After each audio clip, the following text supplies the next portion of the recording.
And so, yeah, super excited to be here with you today. And for those of you who are meeting Ning for the first time, Ning is a published poet, grief guide, spiritual healer, and dream yogi, specializing in the intersection of the healing power of dreams, rituals, and spiritual constellations as potent tools for helping the bereaved to evolve and continue their relationship with their dead loved ones, and to learn how to grieve in a new way, to launch, to allow their grief to launch them forward into a new and more expansive phase of life that is full of purpose, creativity, and their unique contribution to the world. So often, like, our work just like intersects in such a beautiful way, because we're really both about helping people, not just get through grief, but actually allow it to be an opening into a deeper, more soul-filled life. There's something that we can uncover when we go through grief. It's like an initiation, right? So I just love that your work is so different than mine, but that's so on that same kind of page of working with grief in that way. So yay, hi. Well, thank you so much for that wonderful introduction. I'm really glad, really excited to be here today to have this conversation. Thank you. Yay, awesome. Great. So maybe we can start with, I'd love if you could just share with everybody about what brought you into working with dreams, because I know you've done a ton of like deep spiritual work. And so, yeah, what brought you to dreams and working with dreams, particularly working with dreams Yeah, for grief? yeah, it's really interesting. I've always loved dreams. I've always been a dreamer, and I remember since I was a little kid, probably about 5, 4 years old, I would always like spend time like dreaming. I always took a nap, and I would just like go every afternoon and like kind of blindfold myself just so I could dream.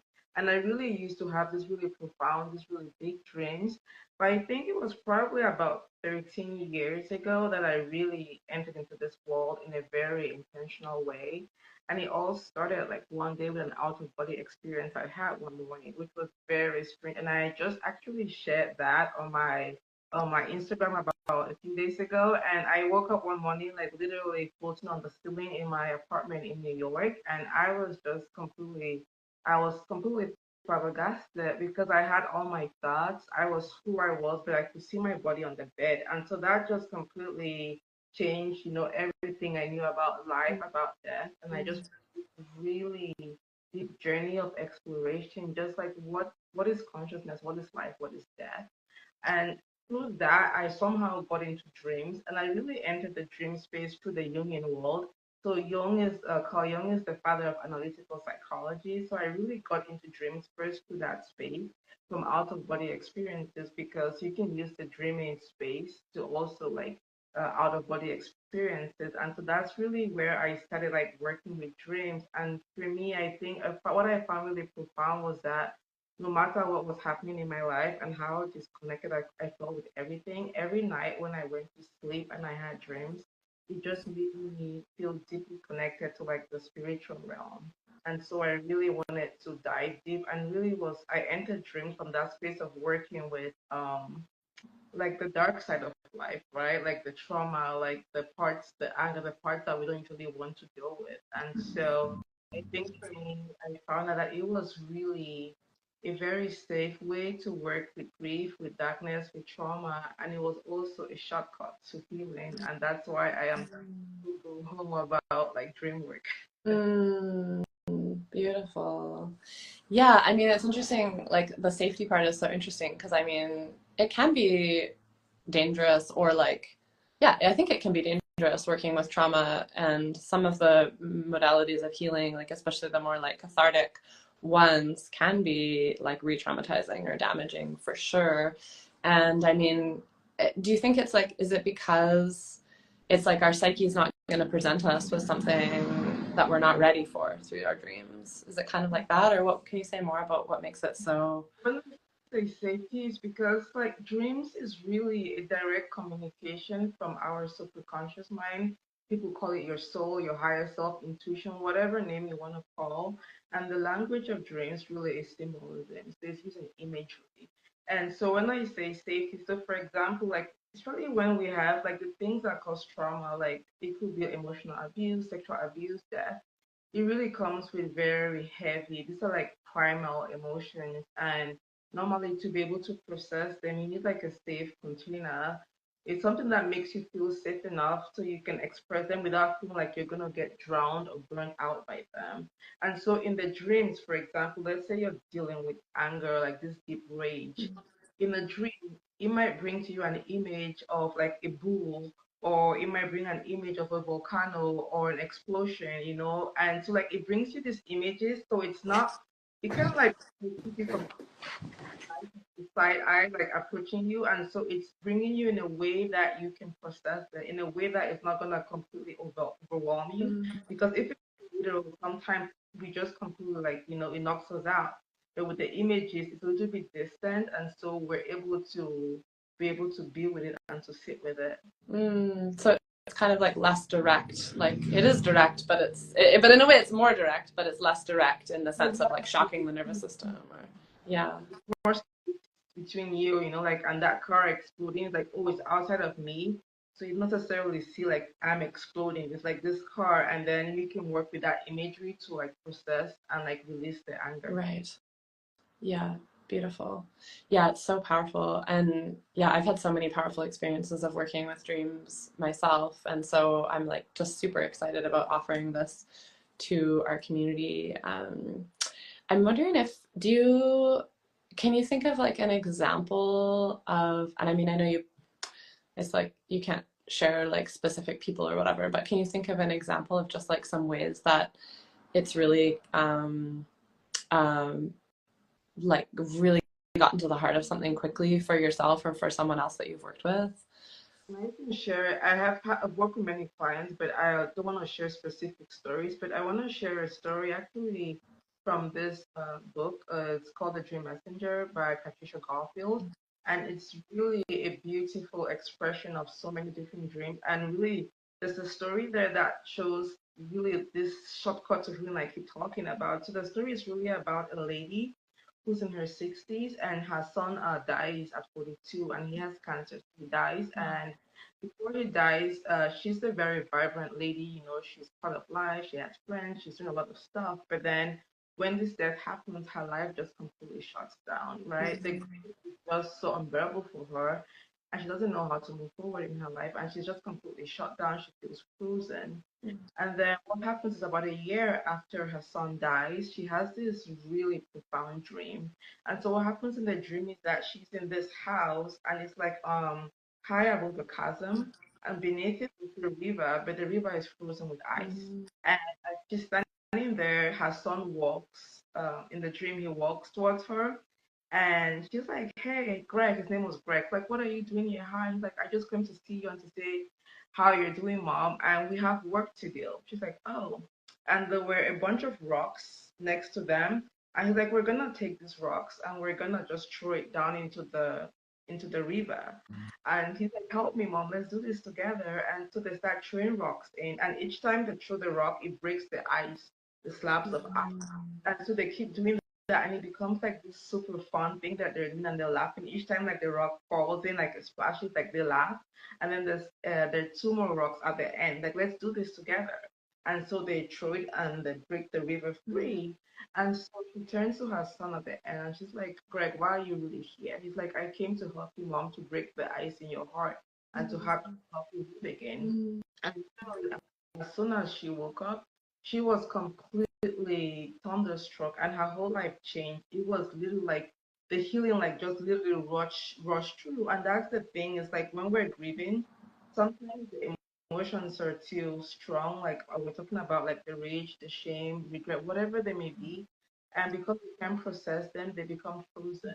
And what's happening is that they freeze the vital energy, like your every, like you become that sense of, you feel very empty, you feel dead inside, you feel like there's this sense of meaninglessness, purposelessness. And so in the dream, the the the ice represents this frozen energy, right? That's literally in her life, that's stuck. And if you think about rocks, this is like the symbolic images, like the rocks. If you think about what rocks mean, and again, dreams, you have the archetypal interpretation, but you also have personal interpretation. Rocks can be like you're my anchor, like the strength, courage, and they're using rocks to break the ice. And literally, as they're breaking the ice, they're also in the same moment releasing their stock energy and emotions. The river starts flowing in the dream, and she wakes up, and the river starts flowing in her life too, because instantly she shares that with her grief support group.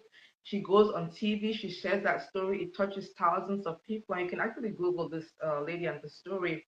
And literally, her life changes from there. She like literally like in the space of days, she like joins a volunteer group. She starts like doing artwork, and so this is like a really classic example of how why I say she's shortcut to healing, because in the dream you're not just connecting, you're also receiving the healing in real time. Right. As it's, Yeah. so that's why I think it's super powerful to work with dream.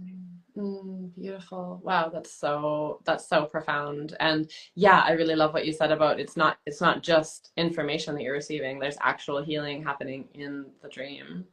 And I really liked what you said when we were chatting before about just like how you're going to work with people in the workshop that we're doing. Because you said like, it's not like we're looking at a dream book with archetypal symbols that all mean the same thing. You just mentioned that again, that it's like it's actually very personal what the symbol means. Can you say a bit more about that? Yeah, and so really again, like dreams are a direct communication from a deeper part of us, that part of us that guides our life. So it's what we need to do, what we're doing is learning how to enter into that conversation, to start participating, to start becoming active. And it's really about living that language of communication. And so it's a living language of interaction. And so what I'll be teaching in the workshop, for example, is like how do you do a dialogue with that inner consciousness? And in the dream circle, what we're doing is because like when you have a dream, like let's say if you think about a dream you had last night, 2 nights, a week ago, it's a field of consciousness, and you can actually, while you're awake in a meditative state, you can go back into that field, you can communicate with the deity from there. And so there are certain symbols which are completely archetypal, like there's the mother, there's the trickster, like those images which are archetypal, but then everybody dreaming is very personal, so it's your own personal language. So for me in my dreams, if I see my older sister, I know it represents the part of me that's repressing anger, for example. Like that's my personal stuff. So like different people, different things. Like a flower, a yellow flower might mean something to me very specific, which doesn't mean to you. And so if you go to like a dream dictionary and like say what those flowers mean, it might not be representative of what the dream is teaching you or trying to tell you in that moment. And so when we learn to really listen to the dreams, we're speaking to it from our perspective, from our life history, our life experiences. And the dream, it pulls out stuff from our life. So it's things that are deeply personal to us, things that are very indigenous to us. And so that's why I work with people, because I'm not going to go out in a silo to interpret a dream. I'm working with you and your consciousness in that moment to get the message from the dream. Right. Yeah. So it's very specific. Very Yeah. specific. It is specific, but at the same time, again, in a circle, we're entering a shared field of consciousness. And so what happens is it's a lot of resonance. And I don't know how you organize this stuff, but the people who come together are meant to be in that same space. And so I might be sharing something I'm going through, maybe it's issue with insecurity or worth or anger, and it's going to be so much resonance. And so as we're working with the dream of one person, other people can attune to that dream, and you're also receiving the healing, the message, the medicine for yourself in that moment too. Beautiful. Yeah. So it's not necessarily, it's like, it is very personal, but then like there's going to be, just like, I mean, I feel like it's like when we sit in any circle, there's always kind of like resonance and healing that happens. It's like one person has an experience and there's like five other people in the room that are, oh my God, me too. So, but it sounds like it's going to be such a deeper level of like working that way with dreams, and the dream medicine that's coming through for one person is going to be medicine for more than just that one person. And the synchronicity is such an important part, I'm hearing too, which is so exciting. I just love this. And what else do I want to ask you? I know we're getting a lot of people asking about like a lot of people don't remember their dreams. Yeah.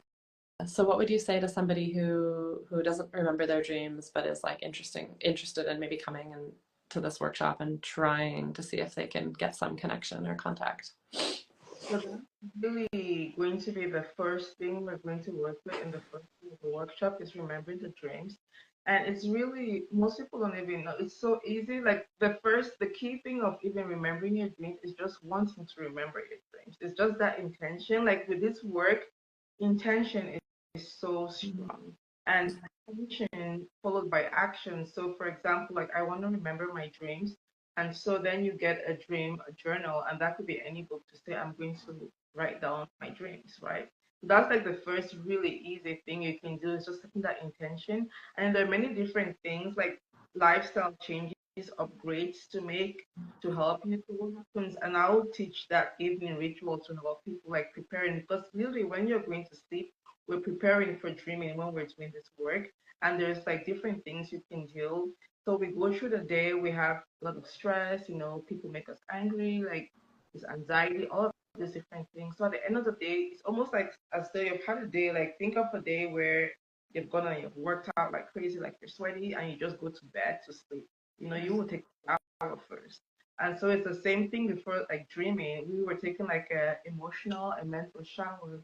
And we do that by, for example, like meditation, breath work to release all the stress tension from the day. And section, we want to start working to resolve some of the things that happen in the day to release that. Because what happens is if we don't do that, when we go into dreaming, that's why you have all of those kind of crazy dreams, like you're just having stress from the day. And so we process all of that. And that's why I feel like even like your somatic practices that you do are so powerful for dream work because it's like it's a relay, like there's the mental body, emotional, and physical body. And so the physical body is the last place. So when you're dreaming in different bodies, and the dreams to come true, your physical body has to be clear. And so if you've been doing like things like breathwork exercise, it's easier for the messages to come true. So think, for example, if you drink alcohol, right? It clouds up your brain and your mind, and you can't really, like, you're not in your right senses. That's the same as how when, if you're not like in that state prepared for dreaming, the dreams don't come true because it comes there, but then your physical body is not in a place to receive it, and so it's kind of clouded, and you forget. Right. And so a really quick, easy thing is like, oh, I want to remember my dreams tonight, for example. You're just going to set the intention, I'm going to remember my dreams. Just spend 5 minutes journaling to release your day. Maybe listen to a little bit of breath work or music to just kind of calm and relax yourself. And then tell yourself, I'm going to remember my dreams tonight. And the key is when you wake up in the morning, you don't move your body. And then the dreams come true. And we're going to go into great detail during the workshop, but it's really easy. And I've worked with people who say they've never dreamt or I don't dream. And within 3 days, they're remembering their dreams. Yeah. Nice. Nice. It's really easy. We all dream, we just don't remember. So. Yeah, beautiful, beautiful. That's awesome. Yeah, and I think recording it is so important too because it's like you're saying, like it kind of it helps with that intention and it's like I also kind of think of it as like it's like if I'm getting a message from my soul or from my guides or from my dreams or however you want to think about it, if I'm ignoring that message, if I'm like, oh yeah, thanks, anyways, moving on, then the message is going to come through less strong, right? Because I'm kind of like deciding that it's not important, so I weed it out. But as soon as I make it important again, I'm like, okay, this is important. I'm going to record it by writing it down in a dream journal. Or I don't know, do you ever do voice recording? A friend of mine recently was like, she voice records all her dreams. And I was like, that's crazy. Because then you don't even have to be like awake enough to write. Like I don't do that. I use a dream app. So I use it, and I use that for a reason because in my dream app you can put tags, and you can like do many different things, like say like the clarity, the vividity of the dream. So I can go and I can see all the dreams where I'm lucid. I can track like, oh, where are the dreams to my mom or with this image, so I can like search and stuff. So I like the dream app because it gives me more versatility to check stuff in the past. Yeah. That's awesome. Yeah, because it's crazy. Sometimes you go back and like find a dream from like a year ago and you're like, whoa, and then you understand it way more too, right? Like I find that. Yeah. That's awesome. Yay. Okay. Yeah. anything else that you feel like you want to share with people who are like considering taking this workshop? And I'll just drop a little mention of it. We'll go into more detail about what it's about later, but Ning is going to be offering a workshop hosted by myself at Dark Woods of Grief on, it's two parts, June 20th and 24th. Part one is June 20th, 5 to 7 p.m. And we'll be focusing on what Ning calls dream incubation. So learning these practices to open to receive this direct guidance and healing from our dreams, all these different ways of learning to open. And then we'll also be like collectively setting an intention together, right, as a circle. Yeah. And then in part two, June 24th, will be Dream Sharing Circle, where there'll be an opportunity to share your dreams and receive direct support from Ning to actually work with the dreams that you've had since our first session. And it's a two-part, so you have to join both parts. It's not like a one or the other kind of thing. And it's $97, and you can find the link in my bio to register. I don't know if you put that link in your bio. Yeah, but I have. Okay, don't worry. But you can find it in my bio in Dark Woods of Grief, and if you're on my email list, I'll also be sending it out this week. So yeah, basically learning how to harness the healing power of your dreams to work directly with your grief. For those of you who've lost someone specific that you're wanting to reconnect with, that will be a possibility. Yeah, and for those of you who have like more general grief that you're working with, that's okay too. We can, because it's really connecting with the soul, right? You want to say? I'll let you say more. Yeah. And it's really, and what we're going to do, what I'm really excited about this workshop is because it's really going to be a workshop, and we're all going to be working together. And so we'll start with like really, what is your grief? Like, where are you right now, and what is really alive inside you right now? And so what are you struggling with right now? So maybe for some people, maybe you're having anxiety, maybe you're in a job that you hate, maybe you lost a loved one and you feel close, all of these things. And the thing I love so much about dreams, and I work with my clients this way, is sometimes like when you have like this type of trauma or something that completely shuts you off, it's really overwhelming and you don't know how to work with it. And so with the ancient practice that we're going to be doing called dream incubation, there are different kinds of dreams that we can incubate, right? There is the first dream, which I like to normally start with, depending on where you are, is a diagnostic dream. So think about going to the hospital for an X-ray to see what's wrong in your body or what's going on. And we can incubate a diagnostic dream, which is more of like a spiritual or psychological X-ray to see exactly where you are and what is most alive in you. And you literally have your dream and it tells you an overview picture of where you are and the key parts to work with. And that's super helpful because sometimes it's overwhelming. Like we're always going to be healing, we're always going to have things that we have to work through.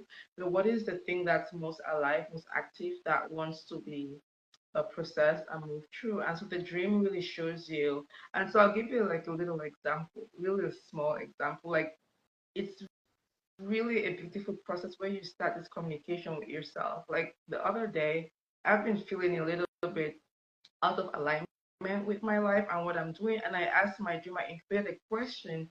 And this for me was this was like a prescription.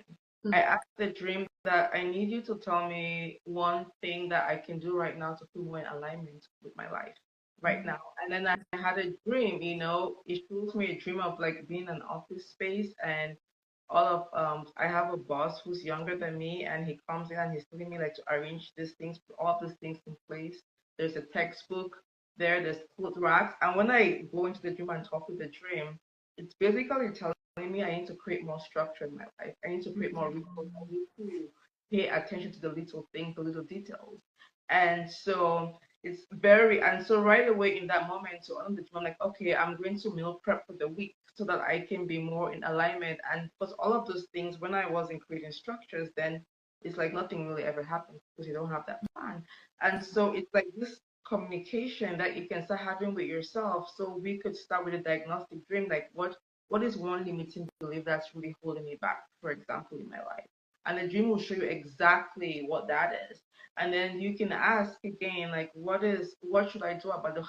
How can I move through this?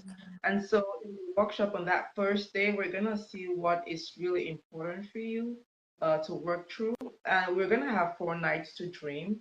And throughout those 4 nights, like the dreaming is gonna give you those answers, and sometimes it gives them in different ways. If you didn't hear the message the first time, you might say it in a different way. And so for me, I think it's super amazing because it almost gives you like your grief landscape, like a picture, like a snapshot of like where you are and what you need to work through, and then you can just true. And so like that's the first part. And I've worked with people who, like experiencing, I work a lot with people who are experiencing, who have suffered death of a loved one, and it's just this complete overwhelm. Like everything is wrong and you don't even know where to begin with the grief. And we incubate this diagnostic, like, okay, I need a picture of all the different things that are active and like what I need to work through. And it's really amazing. It's like a story. It's like the dreams are like a story that you just literally read through, and it's really super powerful. Beautiful. Wow. Oh, I'm so excited. And I'm so excited about that part specifically because, um, okay, so I feel like I'm like sensitive in the way that like when I'm working one-on-one with a client, like if they have a dead loved one that they're missing or that they have like unresolved business with, like sometimes I'll feel that like that person actually like come into the room with us, and then there's like, and I'm like, okay, like how do I get them, this person, to actually like be able to feel what Mm. I'm feeling, and like I can tell them that I feel it, but it's like, I think, and I'm curious what you would say about this since you specialize in working with this specific piece, is like I think that if people are stuck in the trauma and the grief of the death, particularly if it's traumatic and they're like stuck in the trauma of it, or if they're stuck in like a story of like they did something wrong, which is so common, right? Like we feel like we could have done something different. I feel like if there's something like that there, that can actually like block them being able to feel the connection. Yeah. Do you find that that's true, or like what would you say about that?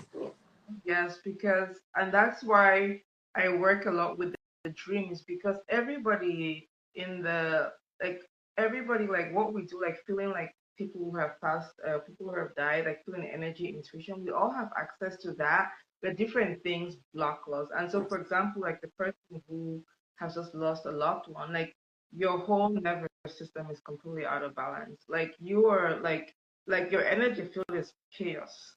And so, Right. nothing can come true. And I remember even after my mom died, the first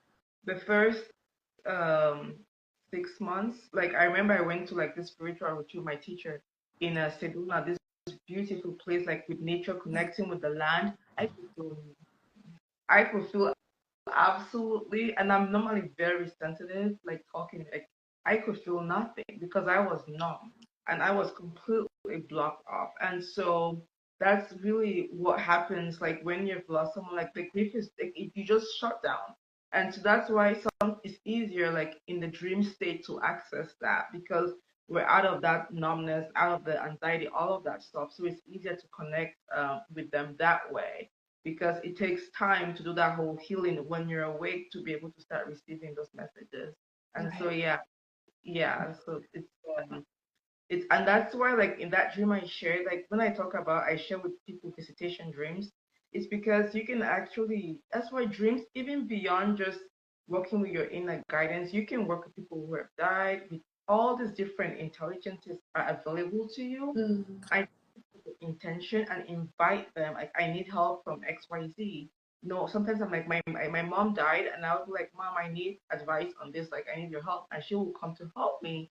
And so, even those people, like, you can, like, call in your loved ones, whatever it is. Like, and we all have parts of ourselves that are also, because we talk a lot about, like, the parts of ourselves, like the repressed pieces, the abandoned pieces. We also have the teacher, the guides, the more evolved parts of ourselves, so we can also call those parts of ourselves to support us on the journey. Right. Beautiful. Yeah. And okay, so I have two questions I want to ask you. Okay, so the second, I'll save the second one, which is more me personally. And the first one is for a friend, and actually, like I know a few people who are having this experience right now. So, what would you say for somebody who does dream about their beloved deceased, but the dreams are always like like kind of traumatic, or like that person is always sick, or like it's not like it doesn't feel like a healing kind of thing that they're experiencing. What would you say is happening there, or what would you like advise, or how would you work with that? Actually, I did a whole series on that on my Instagram because somebody asked me exactly that question. That like you're talking about visitation dreams, these beautiful dreams all the time. Like that's not my reality. I have these nightmares where my person is dying, they're sick, and really there are two main types of dreams that people have of their dead loved ones. One is the visitation dream, where it's actually the consciousness of the person coming to visit to heal all of that. And you also have what you call release dreams or grief dreams. This is your own psychological processing of your grief. And so those images of your loved one are not really them. They're the images that you have of them. And they're different, there are many different themes that we have when we're grieving. So for example, there's the dream where your loved one keeps dying over, like they might be alive and in the again, or they're sick. And I had that nightmare almost every night for 3 months. So I had them every night. I was like, oh, my mom. I'm like, I thought you were dead, but like, no, you're not. And then she would die again, or she would be super sick. It was really bad. And what's happening is that your inner intelligence, your inner guidance is bringing up those images to help you to heal, like to accept the reality of the death. And you have dreams, for example, where they're chasing you. For example, sometimes like the chasing, like the image of them chasing you represents guilt. For example, maybe you have some guilt about how they died if you didn't do something, and that's the image. And really, again, a key thing to say here is that all dreams, you can default that all dreams are about you. They say that you see people, you see your mother, your father, whoever, it's not them. Just you default, it's about you. And these are different pieces of yourself, they're projections. Right. And they're really a way for us to see ourselves with neutrality and with honesty, part of ourselves that we can see. And so, for example, in those traumatic dreams where you see a dead loved one, it's really a projection of this your internal image of them. And so when they're sick and like they're not healed, it's because that's really how the relationship you have, that's where you are with them right now. That's the image you had. Maybe they were sick before they died, maybe they were suffering. And so the image is like that can represent, for example, your fear that they're still suffering, they're not okay. And it depends, like I can, there's some things that are always like they're there, but you have to work with people independently to see really exactly what does that image represent for them. But again, even these dreams are the most healing dreams. And if you integrate and work with these ones, you can really like work through guilt, regret, all of that very, very quickly. Right. Okay. Okay. So there's kind of like two different types. What you're saying is there's two different types of dreams where our loved ones might show up. One is where it's actually their consciousness coming in and communicating with us, and another one is where it's more like a projection of our consciousness that we're processing, and they presenting as them. Yeah. Okay, that makes sense. Interesting. Yeah. Okay, so the second question I have that's more for me around my experience is like, so I have a really beloved teacher, mentor who died almost 2 years ago, and I feel like contact with her quite often, but I've like wanted to see her in my dream, and I like intended that, and I'm like, come on, and like it just never happens. And do you have a sense of like why that might be, or like is it about like clearing myself more, or yeah. Um, so when it comes to that, like, so there are a few things, like, if like when I want to connect with people, it's really like there's three things. The first thing is the invitation, like inviting them in a very intentional way, like I would like to connect with you, Mm, and like I like to write a letter to the person. I write a letter, like I say exactly why, and it's a really big thing here with connecting with the dead. Like, so I was working with a client wanted to reconnect with her child that died, and we worked through the program, and he didn't come to her in a dream. Like he didn't come. As we did the process, she had a lot of dreams, a lot of healing dreams, and there was so much healing, and she found out that there was no the urgency was there was no urgency for her to connect with her son in that moment. It was more of she was needing that connection more for validation, not be and it's a whole thing. I'm not gonna go into it, but not because she needed to see him. Okay. And the first thing is we need to have an urgency. Like even Okay. like I usually see my mom often like if I have an urgency to see her, then she comes. It cannot be like a mental thing, like oh I mean, you can have fun with the person. Like, I'm like, Mom, I want to just hang out, have fun. But urgency is really important. Excuse me. It's really important to have that urgency to connect with them. Then there's the invitation, and then all of these practices to create the space. And what I do if I want to connect with my mom, for example, which you might do with your teacher, is I start attuning myself to her soul essence. What do I mean by that? I mean like things like the things that made her really her. So for example, I'm listening to the music that was truly her. I start listening to her music. I'm watching like I do rituals, like to really connect with her. And so with your teacher, you might do things that made you feel connected with them, like really bringing their and really, that's where you incubate a dream visit. And like, I have a meditation I do where I bring the person in front of me in meditation, and you invite them, and then you go to sleep, and then the dream comes. Again, ultimately, everybody they have agency, and so I always tell people I can never guarantee that you're gonna have a dream with your Right. person. You can ask and you can invite them, and sometimes it's not really when the person just like if within the first 3 months to a year, I try not to work with people to connect with their loved ones because they're in their transition and I don't want to disturb that process. And so after a year, then it's easier. But so there's different time periods where it's harder to connect. Okay. Then Yeah. yeah. Yeah. Okay. Interesting. Yeah. I mean, that it does make sense. And I mean, my sense is kind of that it's like she's kind of like I'm busy and you don't really need it. So like, she's like I know you're good. And like I asked her a question the other day about this thing that I'm like, oh, is like I need your advice around this, and she's like, it's gonna happen. Don't worry about it. Like she's just like, you don't really need my advice, like.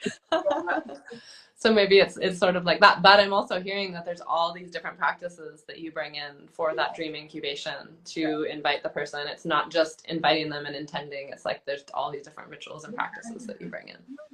When I started doing it, because I have always been doing dream work long before my mom died, and I do a lucid dreaming, dream yoga, and then when she died, I would have like spontaneous visits from her, but they were like fast spread out. Like maybe I had one the 2 weeks after she died, and then it took like a year again, and then like they were sporadic. And so no, I'm like I wanna be able to schedule a dream visit with her. And so using all the practice I've been learning for the last 11 plus years, I put together something and I'm like, it worked. And then I started sharing with people. I'm like, oh, maybe it's just me because I'm a dreamer and I've always been in this space. But it worked. Like I worked with a mother who she had never had a dream from her daughter. She did the practices. On the 6th day, she had a dream. 8th day, she had a dream. Her daughter came and visited her. So you can definitely schedule those dream Wow, visits. beautiful. Yeah. Yeah, yeah, and the need needs to be there. I'm hearing like it needs to be something that your soul needs. Yeah. Yeah, if it's not there, urgent, like I feel like a framework, like your mindset is super important. Like you have to be open to it happening. Your emotional is very important. If you're in that stage of grief, like the wild, chaotic way, you're crying, like anxiety, panic, probably not happening during that phase. You need to be able to be more in a more stable place where you're sleeping. Urgency, like the longing, you need to have that urgency, and then the dream skills, and then you should be able to have one. Cool. Yeah. Cool. Well, wow. I'm so excited for this workshop and just to like see how it, how everyone goes through it and their experiences and also my experiences. So I'm just going to share again for those of you that are listening now that on June 20th and 24th, Ning will be offering a two-part workshop, 5 to 7 p.m. Both of them are Pacific time. And the first part is dream incubation. So learning these really powerful ancient practices and rituals to open to receiving these dreams and to receiving that direct guidance and healing from our dreams. and potentially connection with our beloved dead. And then on the 24th will be a dream sharing circle. So an opportunity to share the dreams that we've had in the 4 days or 4 nights between the first part and the second part, and to actually receive direct support from Ning to work with the dreams that we've had in the group. And I loved what you were saying earlier about how it's like the synchronicity of the circle, you know, and how like everyone's Yeah. dreams will be kind of connected in a way, right? Like, And it's gonna be a very powerful process because the first thing we're gonna dialogue with the dreams together. Like I will show how to talk with the dream in real life, and then from there we're gonna be able to extract what the message is. And then when you get the message, then you're gonna get the healing from the message in real time.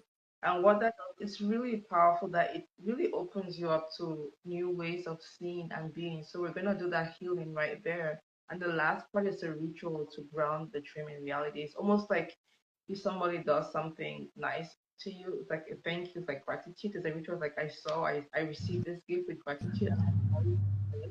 And so you have a ritual that you do to ground and hold the energy of the healing that came through the dream. beautiful. So bringing it into that, yeah, the ritual of bringing it into the physical kind of thing. Oh, I love that you're including that. That's so beautiful because, as you know, I'm all about ritual. So yay. Yeah, and if you're wanting to join us for that, the link is in my bio to register, or just send either myself or Ning, well, maybe myself since I'm kind of taking care of registration, a direct message on here, and we can get you registered. And I'll also be sending an email about it on Wednesday too. So. Yeah, okay. Anything else, just last pieces that you want to share with folks about what we're going to be doing in the workshop, or just like anything else that you've had for experiences that you think might be helpful for people to hear as they're kind of like, do I want to do this? No, it's I think and I'm like I'm always so because like the dreams, like we talk about a lot about the trauma and all of that, but there's also so much fun in dreaming in terms of like receiving like wisdom and knowledge and even regeneration. Like sometimes in a dream you can just say, like how sometimes you're just deeply exhausted or tired, and it's that more of an existential exhaustion where no matter how much sleep, it's like you're just burnt out, and it's like you're sleeping, but you're not regenerating yourself. And so, like that's something where like you can tonight, you can incubate a regeneration dream where you're asking for healing at these deeper levels to completely regenerate you. You can ask for a dream where like you're having fun, you're flying, or you're like, or like even inspiration for some creative work that you want to do.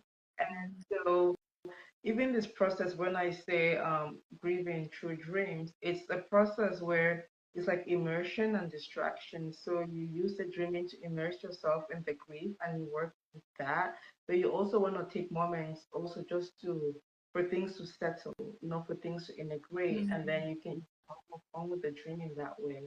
But I think it's really and for me, I'm always excited to go to sleep every night because imagine like you can ask any question or whatever it is that you want.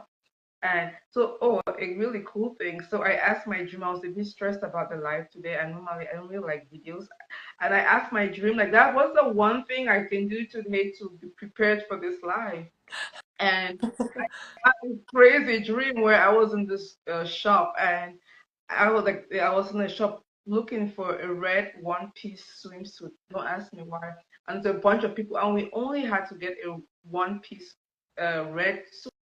And I was looking, and like there was red, but then they would step in, and I just couldn't find them. I couldn't find them, and I was getting so frustrated. And then I finally found one that was teal, like a TV, and it was just perfect. I'm like, I'm getting that one, and that was it. And so I work with that dream today. I'm like, I need a message now. So I work with it today, and what it was basically telling me is like dreaming for me is home. I don't need to, there's no fuss. I just need to just be who I am and just sit with it and just be myself. It's home, and really that image of that seal in the dream when I attuned to it, it really just brought all of these images of me as a child, like dreaming and like all the work. And it was just like, I just felt so supported. And I just brought that feeling and that message in and start with it. And so I walked in to acknowledge the dream, just call it, this was the caller to acknowledge the dream and to thank it for the message. I'm like, okay, I hear you. So yeah. And Oh, so like things that is like a communication really real time and so much healing every single night. oh, so beautiful. I just love it. Yeah. Yeah, I feel like dreams are so powerful and I'm just so excited to learn more from you because I feel like they're so powerful for me already in the way that they're in my life and I'm just like, okay, we're gonna go like I know we're gonna go a layer deeper. So I'm I think really stoked. tell you this, I'm actually going to create a PDF, some resources that people can take to use to help them. Like so a PDF with the bedtime ritual, morning ritual, and I'll do a little meditation recording that they can also use. And I'm just like a way like showing people how to record the dreams and stuff. So like some resources to support the journey. Beautiful. That sounds amazing. And I just have to laugh and just bring this piece in because I think I'm just so like I feel simultaneously like kind of mischievous and also deeply honored because I remember when you were on the podcast in the fall and I was like, so have you ever done group work? And you were like, no. Just one-on-one right now. I'm not ready for groups. And then I was like, I don't know, a month or two ago, I was like, Ning, come on, how about we do it? And you're like, yeah, okay. So I'm just like so honored that you're bringing, and I feel like you have so much to offer, and I'm so excited to, have you in our community and Thank be sharing. you so much for this. Yeah, this is really an honor for me, and I'm really, really excited. So, Yay, yay. So for those of you who are just jump on in the last 2 minutes, we're just getting ready to jump off. But I will just say one more time that you'll be able to go back and watch the recording as well because it'll show up on I think both of our Instagram pages. So you can watch from the beginning. But on June 20th and 24th, Ning will be offering in our community a 2-part workshop to learn how to harness the power of your dreams to work directly with your grief in a safe and gentle way. And as Ning was just sharing, of course, it's like we can work with so many things, not only our grief, but, when we have a question about how to bring our life more into alignment or, what's the thing we need to do to really help ourselves right now.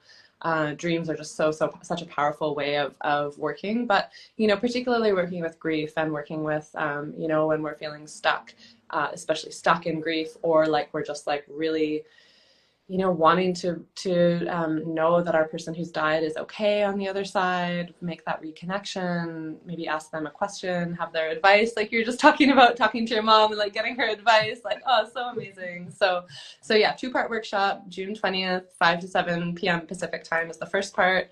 We'll be doing dream incubation. So learning all these powerful practices and rituals, processes in order to bring the dream in, especially for people who don't remember their dreams, but also for those of us who do, but, want to get more intentional with it. I think this is going to be so helpful. And then the 24th, so we have 4 nights to dream in between the first part. And June 24th, we'll be doing at the same time, 5 to 7 p.m., a dream sharing circle. So there'll be an opportunity to share your dreams that you've had in between, and Ning will be working directly with you or with some people in the workshop to help bring the healing through even more fully. And I just love what Ning has said a few times now about how it's like, when one person has a dream and we work with it, it's like medicine for the whole group. So that way that synchronicity works. So yeah, super excited. And you can find the link in my bio to sign up, or I will be sending out an email about it as well. So yeah, any last little bits that you want to share before we wrap up?